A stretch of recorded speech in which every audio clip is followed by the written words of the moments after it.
Kroon. Thank you, Mr. Chair, members of the committee, and Mr. Chair, I'm not here today to impugn anybody's motives. I'm here to solve a problem. And as U.S. Attorney Andrew Lugar recently said, Minnesota has a fraud problem. And establishing a state office of Inspector General is a key component to combat waste, fraud, and abuse here in Minnesota. Inspector General is embedded within state agencies that are hired by and report to commissioners is insufficient to combat waste, fraud, and abuse. In my view, having Inspector Generals report to the head of the agency charged with administering the programs that are subject to attempts to defraud is structurally ineffective and destined to limit effectiveness. We need to empower agency employees who see red flags of fraud to be able to freely report that information without any fear of negative consequences on their employment. The goal of this bill, as I see it, is to create an Office of Inspector General that is as independent as possible. There are some legal and constitutional considerations that we as authors took into account to come up with the structure that's set forth in this bill.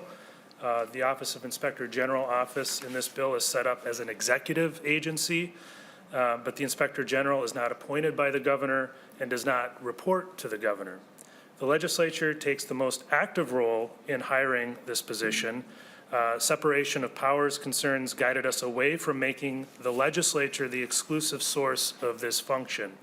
However, the structure requires bipartisan participation to put forth 3 names for final selection by the Chief Judge of the Office of Administrative Hearings.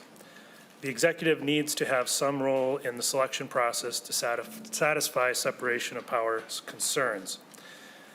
From my perspective, being here today, when it comes to legislating, a reality that I'm reminded of often is don't let the perfect get in the way of good. I think most of us here agree that legislative action is necessary to is a necessary element to truly clamp down on waste, fraud, and abuse. And given the political realities here in the state of Minnesota, we're going to need to work together to achieve this, and that's why I'm here today, to collaborate and be open to suggestions on the best way to move forward. In our role as legislators to help protect taxpayer dollars to prevent waste, fraud, abuse here in Minnesota. I'd like to thank Senator Gustafson for her efforts here to bring parties to different parties together, make this a truly bipartisan effort, and I look forward to participating in this committee today. Thank you.